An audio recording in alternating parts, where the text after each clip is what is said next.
Deus usa ela conforme a vontade dele, né? O propósito dele nessa tarde. Senhor Jesus, aqui está a vida da pastora Raquel, Senhor. Eu sei, Senhor, que ela é vaso, separada, escolhida para a tua glória e para o louvor do teu nome. Eu tenho certeza que o Senhor já trouxe o coração da tua filha.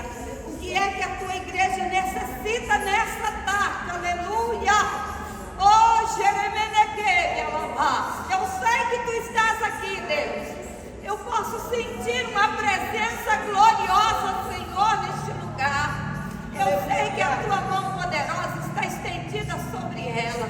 Querido Espírito Santo, usa a boca da tua filha. Usa ela, Senhor, como instrumento das tuas mãos, que ela é chamada e escolhida para a tua glória. Toma ela nas tuas mãos. Eu sei que o Senhor vai falar de uma maneira linda. Eu estou sentindo o Senhor neste lugar, Pai, porque grande é o mover do Senhor, Pai. Obrigado, eu já te louvo pela palavra, eu já te agradeço pela vida da tua filha, em nome de Jesus. Irmãos, ouça, porque Deus vai falar grandemente conosco, amém? Aleluia. Paz, Senhor, igreja. Amém. Uma boa tarde a todos. Glória a Deus. Irmãos, antes de ler o texto sagrado ao qual o Senhor me entregou para estar pregando nessa tarde, eu gostaria de convidar a igreja, todos nós que estamos aqui, para declararmos. Eu vou falar e você repete em alto e bom tom, amém? Amém. Lucas, no capítulo 4, no verso 18 e 19, diz assim: o Espírito do Senhor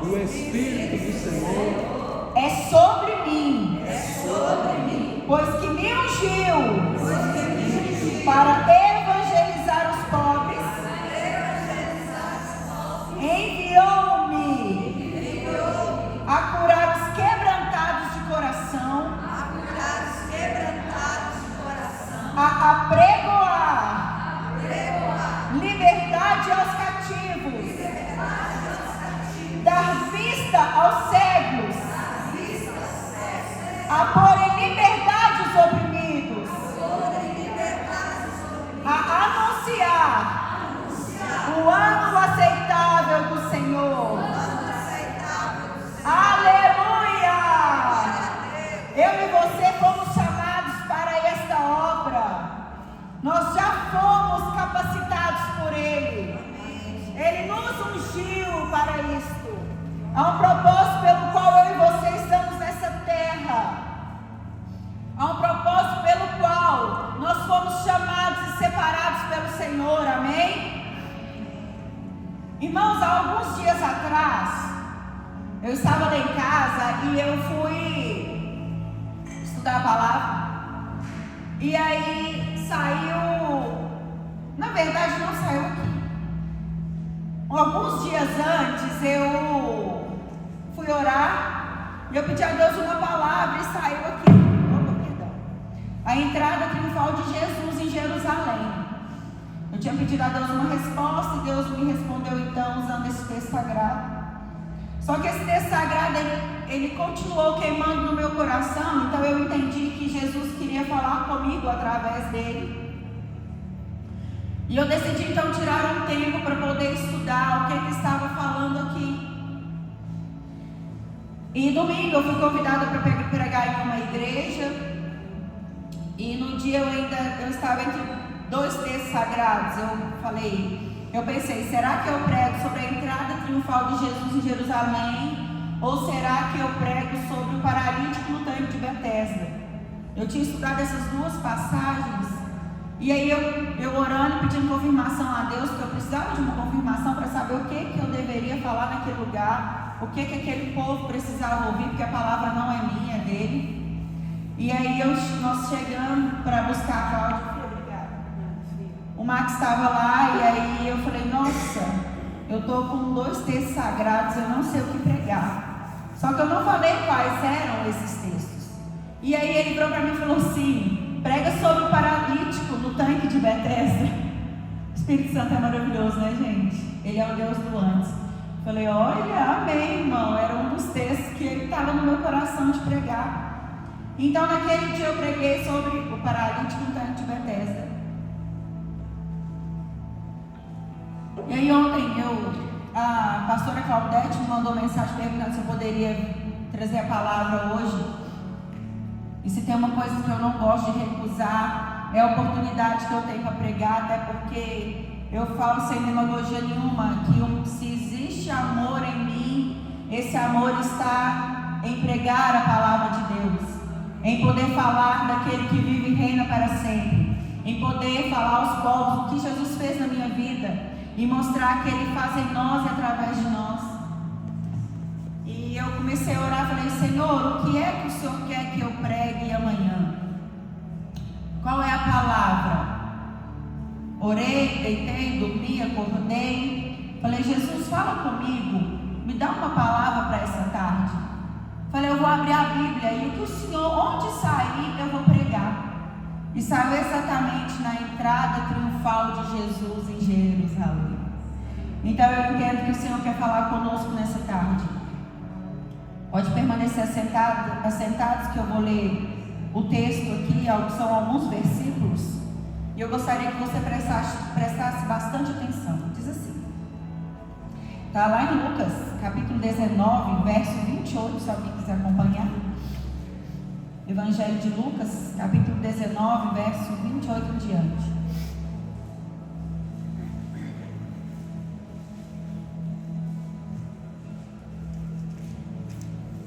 Aleluia, Jesus. E dito isto, ia caminhando adiante, subindo para Jerusalém. E aconteceu que, chegando perto de Betfagé e de Betânia, ao monte chamado das Oliveiras, mandou 2 dos seus discípulos, dizendo: Ide à aldeia que está defronte, e aí, ao entrar, acharei preso um jumentinho, em quem nenhum homem ainda se sentou. Soltai-o e trazei-o. E se alguém vos perguntar, por que o soltais? Assim lhes direis, porque o Senhor o há de mister. Está aqui, mas essa palavra significa, ele precisa dele, ele tem necessidade dele, ele tem urgência com ele.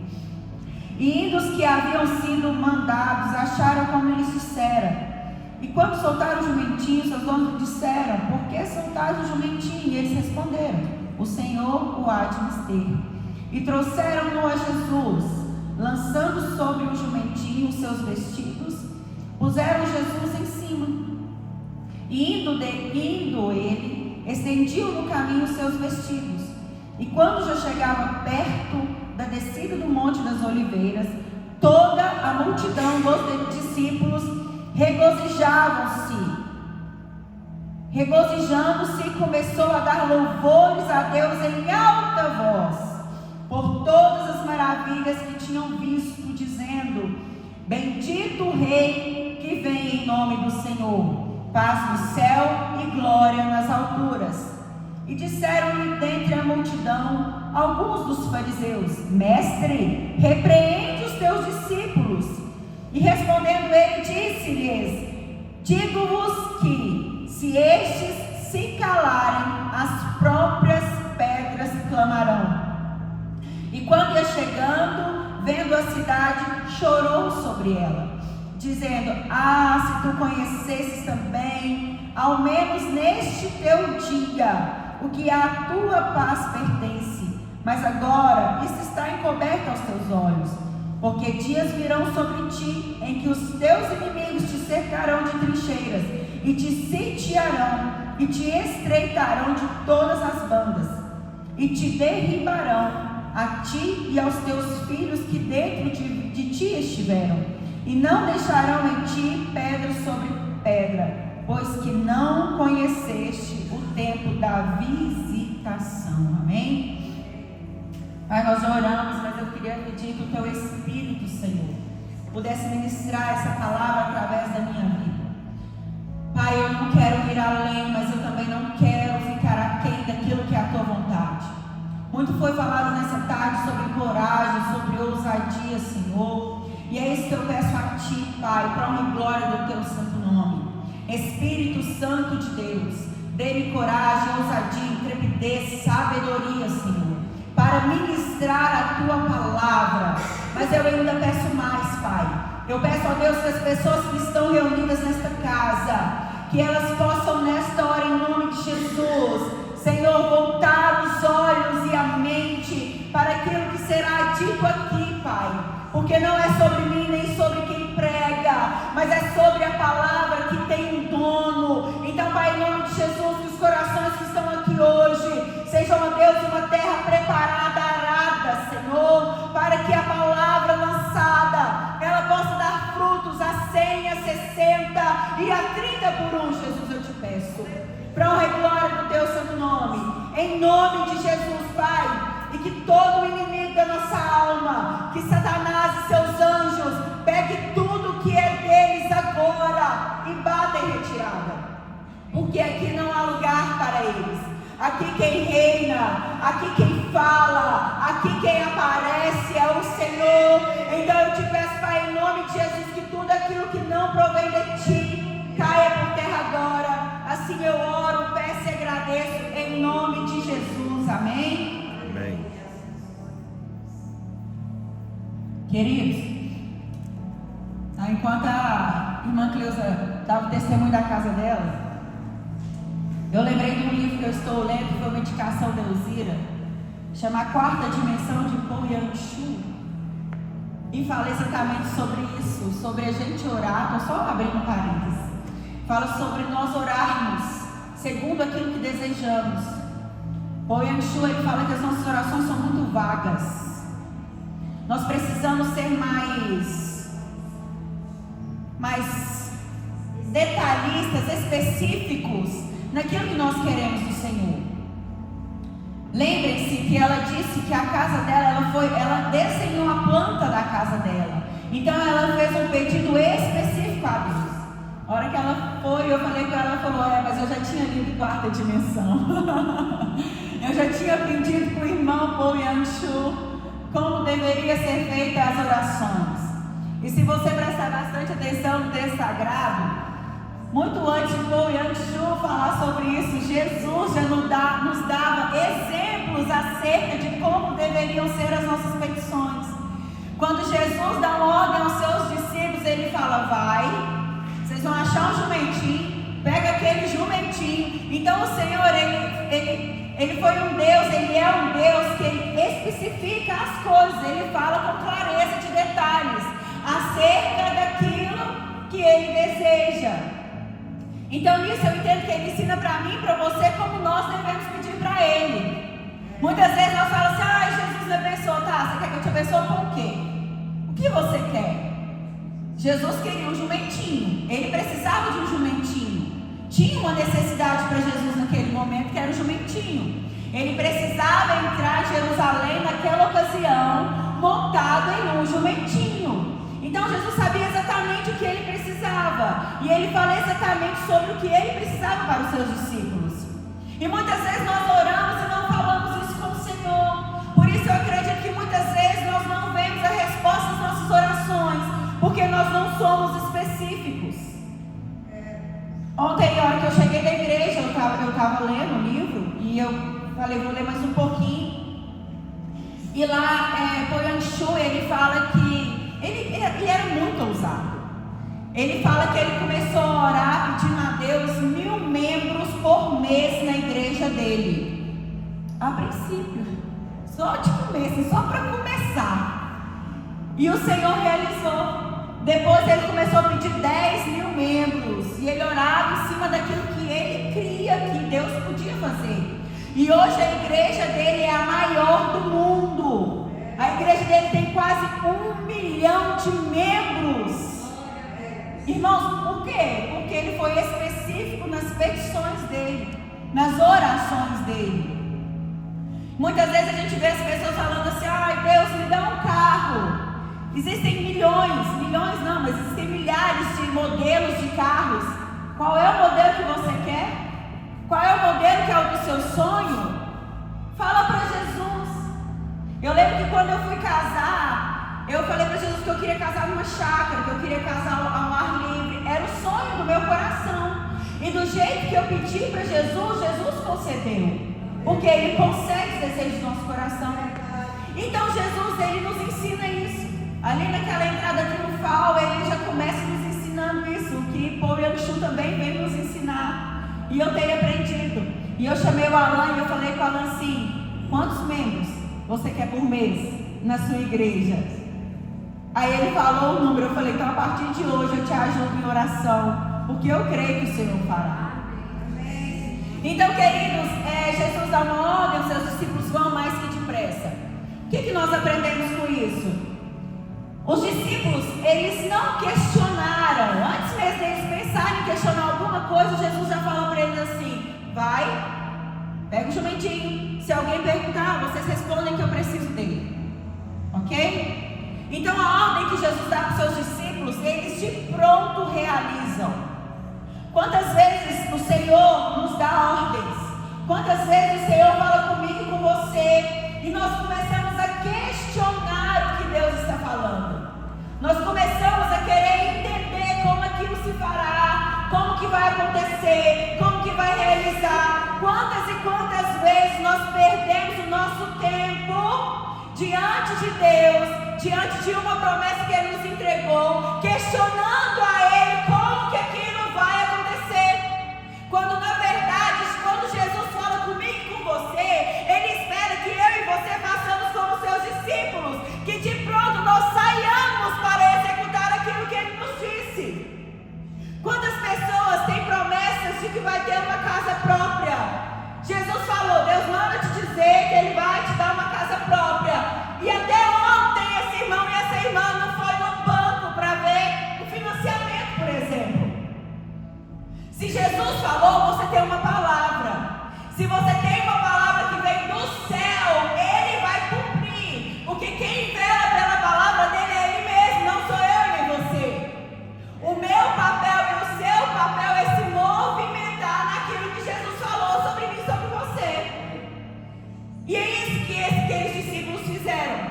De pronto, então Ele já nos ensina que Jesus falou, então vai. Não questiona, não pergunta. Se Jesus precisar que você dê alguma explicação na metade do caminho, pode deixar que Ele vai te capacitar para isso. A irmã Delva deu o testemunho dela aqui. Jesus falou: vai. Confirmou que era para ir. Então vai. Porque a palavra diz que o Senhor, que a gente não precisa se preocupar com o que a gente vai ser diante dos príncipes, diante de homens e mulheres, governantes grandes dessa terra. Porque Ele mesmo vai colocar na minha boca e na sua boca o que precisa ser dito. Só que nós tememos o homem. Nós tememos as circunstâncias. Nós estamos vivendo muito nesse tempo físico terreno e esquecemos que nós não somos daqui. Nós não fomos chamados para viver presos a doutrinas humanas, a achismos dessa terra. Nós somos convocados para vivermos de acordo com o que o Pai Celestial nos manda. Nós somos chamados para viver de fé em fé. A palavra do Senhor disse isso para mim e para você. Nós precisamos viver de fé em fé. Só que nós estamos firmados no que? No que vemos. Se nós não vemos, nós começamos a duvidar. Nós começamos a achar que aquilo que Deus falou é uma mentira. Que o irmão profetizou é um herege, é um mentiroso.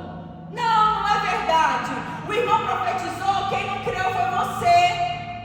Então eu e você, nós precisamos mudar a nossa consciência hoje e pedir ao Senhor para trazer para a nossa vida essa fé que crê, queridos. Nós precisamos crer nas palavras que são liberadas por Deus nas nossas vidas. Se Ele nos manda fazer algo, nós precisamos romper e fazer. Eu acredito que se a irmã Delma, mas a irmã Rosângela, se elas fossem parar para analisar, elas não teriam ido lá. Se elas fossem parar para pensar assim: imagina se o pastor vê nós aqui, o que ele vai pensar de nós? E se o irmãozinho lá da igreja vê nós aqui, eles vão falar que nós estamos desviados. Está vendo que o diabo ele tem muita coisa para lançar na nossa mente, para tentar interromper aquilo que Deus quer que nós façamos? Por isso que nós devemos firmar no autor e consumador da nossa fé, naquele que vai garantir. O que ele fala, ele garante. Ele garante. Não é sobre mim nem sobre você, é sobre ele. E aqueles discípulos, então, eles vão, eles pegam um jumentinho que nunca tinha sido montado por ninguém, porque a palavra do Senhor diz que para que fosse aceito o sacrifício, para que se cumprisse a palavra de Deus, não podia ser um animal que já tinha sido usado em outro momento. Então, por esta razão, aquele jumentinho precisava ser um jumentinho que ninguém tinha sentado nele antes. E assim como eles fizeram, trouxeram o jumentinho, pegaram as suas vestes, colocaram em cima do jumentinho para poder o Senhor Jesus sentar. Acredito eu, para ficar mais confortável um pouco, porque é duro, o lombo de um jumento é duro, de um cavalo é duro. E a palavra diz que eles começam a entrar então ali em Jerusalém, e eles pegam as suas vestes e fazem como se fosse um tapete, que se fosse hoje seria um tapete vermelho, né? Pegavam um tapete vermelho, jogaria, entraria, mas naquela época eles pegaram as suas próprias vestes e jogaram no chão para que Jesus pudesse passar. E é tão interessante, queridos, porque quando nós lemos essa passagem, nós percebemos que eles reconheceram a realeza de Jesus. Aquele povo reconheceu a realeza de Jesus. Só que eles não reconheceram a paz que ele trazia consigo. Eles precisariam reconhecer sim a realeza, porque de fato era o Rei dos Reis que estava entrando naquele lugar. Mas era a paz que excede todo entendimento também que estava adentrando em Jerusalém. Só que eles não reconheceram isso, porque naquela época esperava-se que viesse um Messias, um rei, um bravo, né, que fosse guerrear, que fosse para as batalhas, que fosse pegar na espada. Mas quando Jesus chega, ele faz coisas que todo mundo fica meio sem entender. Os discípulos dele mesmo, eles não entendiam, porque eles esperavam um rei que viesse num cavalo, né, muito imponente, muito poderoso, que fazia, acontecia, mandava e desmandava. Só que Jesus, ele não veio assim, porque seria muito simples reconhecer Jesus, a realeza dele, se ele viesse num cavalo imponente, guerreando. Mas seria muito difícil reconhecer a realeza dele na humildade que ele veio para essa terra. E é interessante, queridos, que o Senhor nos chama justamente para isso, para que possamos reconhecer a realeza que há nele, mas também a humildade que ele carrega, a paz que ele carrega, a bondade que ele carrega. Jesus, ele lamenta por Jerusalém, porque aquele povo, ele adorou Jesus com os lábios. Tanto é que aquele povo fala, manda que eles se calem. Ele fala, se eles se calarem, até as pedras clamarão. Jesus não precisa da minha adoração, ele não precisa da sua adoração, porque se eu e você nos calarmos diante da grandeza dele, da majestade dele, as pedras clamarão no meu e no seu lugar. Então tem que ser para mim e para você motivo de regozijo, motivo de prazer, de alegria, ter a oportunidade de dizer que bendito é aquele que vem em nome do Senhor, bendito é ele é bendito. Deve ser motivo de alegria da nossa alma, poder falar de Jesus, poder dizer aos quatro cantos desse mundo que nós os amamos, nós o adoramos, nós o reconhecemos como Messias, como Senhor e Salvador da nossa vida. Porque se nós não fizermos, queridos, há quem faça. E é tão interessante que aquele povo, então, ele começa a adorar, só que Jesus chora. E aí talvez você pare e pense assim, por que Jesus está chorando? Ele está sendo ovacionado pelo povo. O povo reconhece a sua realeza, o povo reconhece quem ele é. Parece que não faz sentido nenhum para mim e para você quando lemos esse texto, o motivo pelo qual Jesus está chorando naquela entrada. Todos aparentemente felizes, todos aparentemente festejando, até porque era uma época de festa ali naquele lugar, e Jesus chora. Sabe por que Jesus chora, queridos? Porque aquilo que era motivo de alegria, aquilo que era motivo de adoração, de roupinha estendida no chão, para Jesus era o holocausto que ele enfrentaria por causa de mim e de você. Jesus estava entrando para aquele lugar porque a cruz se aproximava. A morte se aproximava. O sacrifício perfeito dele por causa da minha vida, da sua vida, se aproximava. E ele chorou porque Jerusalém, aqueles aos quais porque ele veio, não reconheceram quem ele era e o que ele veio para fazer. E a condenação viria sobre eles. O último versículo que eu li diz assim, preste bastante atenção. Pois que não conheceste o tempo da tua visitação. Quantas pessoas não reconheceram o tempo da visitação do Senhor? Quantas pessoas que nós pregamos, que nós falamos, que nós oramos, que profetizamos, mas que não reconhecem a visitação do Senhor? Não adianta oba-oba, não adianta nada se não reconhecermos quem Ele é e o que é que Ele pode fazer por mim e por você. Eu e você precisamos ter consciência de que Jesus veio para nos remir e para nos levar de volta para Ele um dia. Que bom que Ele nos visitou. Que bom que eu e você que estamos aqui reconhecemos o tempo da visitação do Senhor. Trazendo para os nossos dias, para a nossa história. Qual foi o tempo da visitação do Senhor, Raquel, na sua vida? Foi quando Ele me tirou do lamaçal do pecado. Foi quando Ele foi lá naquela imundície que eu estava e me arrancou de lá. Só que eu reconheci o tempo da visitação dEle. Bendito é quem reconhece o tempo da visitação do Senhor, porque Ele tem nova vida para aqueles que reconhecem. Ele tem uma nova história, Ele tem um novo tempo. Só que o povo dele não reconheceu. Eles não reconheceram. E todas as vezes que Jesus vem nos fazer uma visita, digamos assim, que nós não aceitamos, que é um direito meu e seu não aceitar também, porque Ele é tão bom que nos deu livre-arbítrio. Não tem problema. Jesus tem chamado, Jesus tem falado, Jesus tem prometido, mas você não quer. Não tem problema, é um direito seu. Só que a condenação virá. Eu sinto muito, queridos, não há outro caminho. Ou nós caminhamos com Jesus, ou nós caminhamos distante dele. E quando nós caminhamos distante dele, nós estamos caminhando como o povo dele caminhou, direitinho para a condenação. Então nós precisamos reconhecer e aceitar a visitação de Jesus. Sabe por quê, queridos? Aquele povo adorou Jesus com os lábios. Aquele povo ovacionou Jesus com os lábios. Mas eles não adoraram a Ele de coração. Eles não adoraram a Jesus em espírito e em verdade. Porque se eles tivessem adorado Jesus em espírito e em verdade, a condenação não teria vindo sobre eles, mas veio. E é isso que acontece comigo e com você. Não adianta a gente querer viver uma vida cristã de aparência.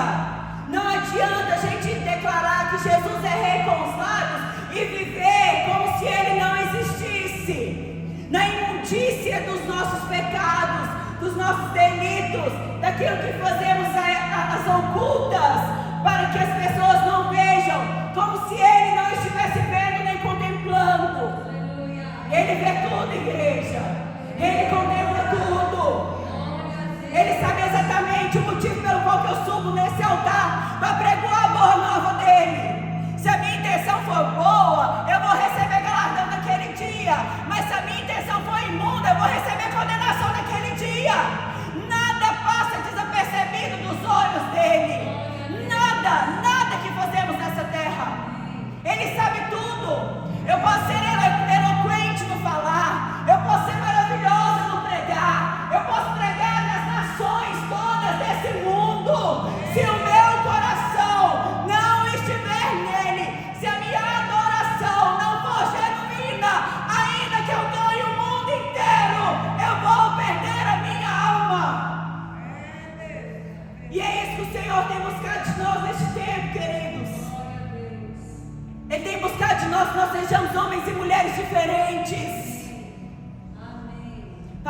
que Ele procura aquele que os adora em espírito e em verdade. Quantas vezes, queridos, nós estamos falhando na adoração? Quantas vezes nós adoramos Jesus da boca para fora? Ontem Deus me deu a oportunidade de pregar lá na congregação e eu falava sobre isso lá. Quantas vezes nós cantamos músicas denominadas louvores para afagar o nosso ego, que de nada tem uma adoração, tem nada de Cristo nelas não, igreja. Só afaga o nosso ego. E o afagar do meu ego, eu me emocionar com uma canção, não vai trazer fruto de arrependimento. E a palavra diz que nós precisamos do fruto do arrependimento. Se nós não nos arrependermos, não adianta de nada a gente levantar a mãozinha bonitinha aqui na igreja, chorar para morrer, não adianta. Precisa produzir em nós frutos de arrependimento. Se vocês prestarem bastante atenção, não estou falando que não pode cantar louvores, eu não estou aqui, como se bater martelo não. Mas como se diz, se você prestou a mesma atenção que eu prestei, os meninos cantaram 3 louvores aqui hoje. O do meio foi um louvor totalmente cristocêntrico. Ele foi uma adoração genuína a quem é de direito de receber. Vocês perceberam que o Espírito Santo pairou na hora? Ele pairou na hora, porque Ele espera de mim e de você a adoração.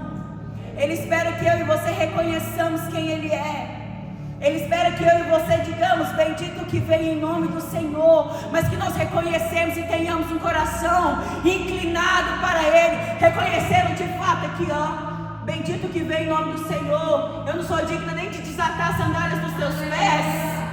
É isso que Jesus tem esperado de mim e de você, igreja. E nós temos tratado a presença de Jesus como nós tratamos a presença de qualquer um. Ele não é qualquer um. Ele nunca será qualquer um. Ele é Rei. Ele é Senhor. Ele é majestoso. Ele é Emanuel. Ele é a brilhante estrela da manhã. Ele é o príncipe da paz. Ele é o Pai da eternidade. Ele é aquele que veio, aquele que era, que é e que há de vir. Ele é aquele ao qual os anjos dizem: Santo, Santo, Santo, Santo, Santo, Santo é o teu nome. Ele é o Santo. Ele é. Que nessa tarde eu e você possamos reconhecer quem Ele é. Que nós não sejamos como aquele povo que engrandeceu Ele com os lábios, mas depois que Ele foi crucificado ali naquela cruz, saiu correndo. Porque esperavam um rei que ia fazer uma revolução, que ia fazer uma guerra. De repente, aquela figura que eles criaram na cabeça deles, porque Jesus nunca falou isso, morre na cruz. Se fez maldito por mim, por você. O que o povo faz? Vira as costas. Sabe o que eu aprendo com isso, queridos? Que quando estão batendo palminha, está todo mundo perto. Todo mundo perto. Mas a hora que a luta vem, que a afronta vem, que os dias difíceis vêm, queridos, pode contar quem fica. Conta quem fica. Mas você pode ter certeza que os que ficam, eles são de verdade. Os que ficam, ficam porque amam de verdade. E foi isso que aconteceu com Jesus. Diante daquela cruz ficou Maria e João, vendo ele ser crucificado. Ficaram lá para assistir a crucificação de Cristo, enquanto tantos outros saíram com medo, apavorados. Talvez na minha vida, na sua vida, nós vamos, talvez em um momento da minha história, da sua história, pode ser que nós também fiquemos apavorados. Pode ser também que nós queiramos sair correndo. Mas que nesse dia, se esse dia chegar, que Jesus nos lembre, que Ele venha até nós, assim como Ele foi até Pedro, e Ele traga a nossa memória, quem nós somos, o propósito pelo qual fomos chamados, o motivo pelo qual Ele morreu naquela cruz, e que nós possamos voltar para o propósito soberano dEle na minha vida e na sua vida, porque só assim valerá a pena, queridos. Essa carreira que nos foi proposta, a carreira só valerá a pena se a gente puder falar como Paulo. Só valerá a pena se a gente puder declarar assim como ele declarou: completei a carreira, como que é? Combati o bom combate, completei a carreira e guardei a fé. Nós precisamos combater o bom combate, completar a carreira e guardar a fé. Aleluia. Que Jesus nos encontre naquele dia como homens e mulheres que fizeram isso, que completaram a carreira, que guardaram a fé e que combateram o bom combate. Que Jesus possa entrar no nosso coração nessa tarde e que nós possamos ter a consciência de que Ele vive e reina para sempre, de que o propósito dEle é soberano, de que não há nada fora do controle dEle. Aparentemente pode sair do meu controle humano, pode sair das minhas mãos, da minha força, do meu braço, mas ainda tudo está diante dEle, tudo está no controle dEle. A cruz era algo que, para aqueles homens discípulos, era algo que tinha saído do controle totalmente. Eles olharam para a cruz do Calvário e pensaram: acabou. Isso fica de ensinamento para mim e para você. Quando você chegar diante de uma situação e pensar: acabou, nessa hora Jesus entra com a providência, nessa hora Jesus entra com o milagre, nessa hora Jesus vem trazendo aquilo que Ele prometeu, aquilo que Ele declarou, porque Ele é fiel. Ele é fiel. Não há nada fora do controle soberano dEle. A minha vida e a sua vida estão diante dEle. A palavra diz que o meu nome e o seu nome estão nas palmas da mão dEle. Na palma da mão, das mãos dEle. O meu nome e o seu nome. Ele me conhece, Ele te conhece. Ele sabe qual é o meu endereço. Ele sabe qual é o seu endereço. Ele sabe qual é a sua necessidade. Ele sabe aquilo que faz com que a sua alma geme. Ele sabe, queridos. Ele conhece. A palavra diz que Ele conhece os gemidos inexprimíveis da nossa alma. Ele sabe todas as coisas. Então que hoje nós entendamos que nós precisamos adorar Ele sim, em espírito e em verdade. Que nós precisamos sim reconhecer a realeza dEle, mas que nós também precisamos reconhecer que Ele é a paz que excede todo entendimento. Que Ele vive e reina para sempre, que Ele tem cuidado de nós. Nós possamos reconhecer que a ordem que Ele deu para mim e para você, nós precisamos executá-la. Ainda que aos nossos olhos pareça impossível, ainda que aos nossos olhos pareça uma coisa tão distante da nossa realidade, nós precisamos colocar em prática aquilo que Jesus nos ordenou a fazer. Porque se você bem prestou atenção na leitura bíblica, o jumentinho estava ou não estava no lugar? Sabe por quê que eu aprendo com isso? Porque nosso Deus é o Deus do antes. É o Deus do antes. Muito antes da gente sair e correr atrás daquilo que nós precisamos. O Deus do antes já preparou tudo para mim e para você. Ele já preparou o milagre. Ele já preparou o milagre da salvação, o milagre da cura, o milagre da prosperidade, o milagre daquilo que você busca em finanças. Tudo que você precisa, já está tudo preparado. Ele tem tudo diante dele. Peçam e recebereis, diz a palavra. Que possamos pedir o ouro e a prata, mas que desejemos no nosso coração ardentemente a presença daquele que pode nos dar o ouro e a prata. Amém? Fiquem de pé, eu quero orar com vocês. Aleluia, Jesus. Pai, a tua palavra ela é santa, ela é viva. Senhor, a tua palavra por si só ela fala.